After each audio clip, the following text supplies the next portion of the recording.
name is Mordechai Lightstone. I'm the director of social media for Lubavitch.com. Lubavitch.com is the headquarters news site for the Chabad Lubavitch Global Network. If any of you have ever been to any of the far-flung corners of the world, be it Kathmandu or Nepal or Tokyo, California, Los Angeles, where I'm actually originally from, all the way to Brooklyn, you may have encountered the Chabad emissaries. In any event, when Jeff first asked me to speak about branding and being a brand ambassador, I began to think about what it means to brand humanity as a whole, because obviously our message is not a message that's limited to any one individual person or to any one segment of society. Rather, it's something that every single one of us can take into our own lives and use to empower ourselves to reach out to others. Which is kind of funny when I think about the idea of being a brand ambassador and working in branding, because even though I run the @Lubavitch Twitter account, and I'm very involved in social media, my background isn't in marketing, it isn't in PR. I'm a rabbi by training. That being said, when I look at the 4,000 Chabad emissaries around the world, spread out in over 70 countries, and what they're able to accomplish, how they're able to go and they're able to visit communities wherever they may be, places where there's no Jewish infrastructure, where there's no existing Jewish identity, where there's no kosher food or education, and they go ahead and they're able to build communities both online and off. I think the message that they give and the skills that they utilize are ones that we can all take to heart. How are they able to do it? So, as a rabbi, I'm going to answer you with a story. The fifth Rebbe of Chabad, his name is Rabbi Shalom Dov Ber, was traveling through Germany in the year 1907. And as he was going along, going from town to town, he came to the town of Würzburg, and with him was a small entourage of Hasidim, of followers. And together they went, it was Friday evening before sundown, they went to an inn to spend Shabbat, spend the Sabbath together. So gathered around the table, they made Kiddush, not a Manischewitz wine, on something a little bit better, and they began to speak. So one Chassid, one follower, one disciple, his name was Rabbi Yosef, he turned to his Rebbe, he turned to his teacher, and he said to him, Rebbe, what does it mean to be a Chassid? It's a very existential question. Here's a Chassid, and he's asking, what does it mean to be a Chassid?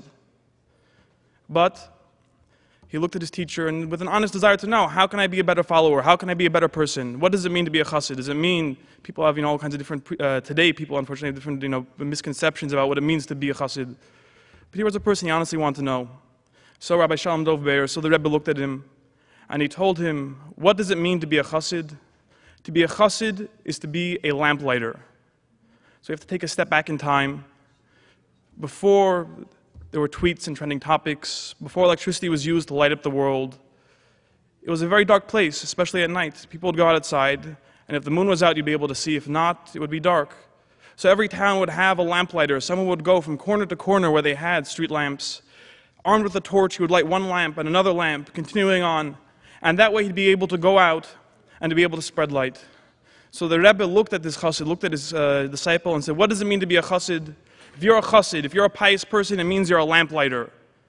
What does a lamplighter do? A lamplighter knows that the light that he possesses isn't his own. He's taking a fire and he's going out to the dark places and he's bringing light. So the Chassid thought for a minute and said, Rebbe, what do I do if I'm a lamplighter, if the lamp is in the middle of the desert? So the Rebbe looked at him and told him, if the lamp is in the middle of the desert, then you have to go to the desert, you have to go to that dark place, to the wilderness, and there you have to bring light. And the Rebbe continued the Chassid. If being a lamplighter, if being a brand ambassador, if being means that you have to go out to the desert, what happens if the lamp is in the ocean, if it's on an island somewhere? So the Rebbe looked at him and told him, you have to take off your coat, you have to dive into the water with the fire, you have to go to that lamp and you have to light it. So the Chassid thought for a moment, and he said, what happens if I don't see the light? What happens if I don't see the lamps that other people have in their souls? So the Rebbe looked at him and told him, then you have to have a moment of introspection. You have to look into yourself. If you can't see the fire in every single person you encounter, then there's something missing in your own personal service. And you have to have a moment of stock taking to look back and look at your own life and figure out how you can see the good in every other person. Then you'll be a Chassid, then you'll be a lamplighter. So the Chassid said, if I'm going to approach other people, does that mean I have to grab them by the neck, I have to shake them up? The Rebbe said, no, don't grab them by the neck. You can grab them by the lapels. In any event, what's this story mean? Embedded in this story are what I believe to be the four key keys of social media success, of branding success, of human success, of how we can succeed in humanity that I've learned by looking at my colleagues, looking at the Chabad Lubavitch emissaries. The first key is a sense of mission. Obviously, everyone has a mission. Companies have mission statements. We all know there's something we have to do. But what is the mission of a lamplighter? He has to go out and spread light. He has to go to the desert. He has to go to the farthest reaches of the world. Why? Why go so far? Why should a person go to a place that's in the middle of nowhere for one lamp? A lamp in the middle of the desert that one person might by chance walk by and see and have a little bit of light? Is it really worth it for me to spend my time and go so far away to be able to bring light? The answer is yes. Why? Because every single person is important.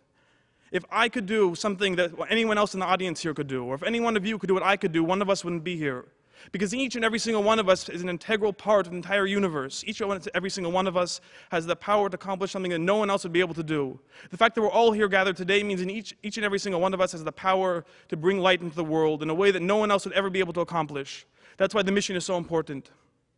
The second key is the message. What's the message? The message is light. Negativity may come out there, may become something that'll quickly grab headlines and become popular for a short period of time. But ultimately, it's goodness that will succeed. Like we know, what does a lamplighter see? What does a person see? If you're in a dark place and you light a match, it's a very small light. Yet the darkness itself is pushed away. The room fills up with light. Because darkness isn't an entity unto itself. Light is the true existence. Darkness is the absence of light. When we light a match, when we light a small light, we're able to bring a lot of light. The third key is to empower leaders. What does the lamplighter do? What does a person do when he wants to light a candle? It's not enough to take a match, to take the torch and wave it in front of the wick. You have to bring the fire to the wick so the wick itself is fully engulfed in flames. What's happened once this wick has been engulfed in flames and is now burning? That wick can be used to light another lamp. That means it's time to go viral with goodness. We have to go and when we meet a person, we have to empower them. We have to create leaders. We have to create not just people that will listen to our message. We have to create ambassadors that will go ahead and take the message and take the positivity that we've given them and bring it on to the next level. Finally, the most important thing is to remember our shared humanity. That after we've gone out, we have the message, we have the mission, we've created leaders. It's time to come together. Be that online or in real life. And more importantly, when we meet online, it's time to take the digital and to come to places like BrandsConf, where Jeff brings people together and we make the digital analog. We meet each other in person, we see how we can help each other out, and through that we're able to inspire each other. So it's my hope that just as much as all of you have inspired me today, and I hope to continue to be inspired, that I continue in some part, I've given you some sort of a message to take on with you and to bring more light into the world. Thank you very much.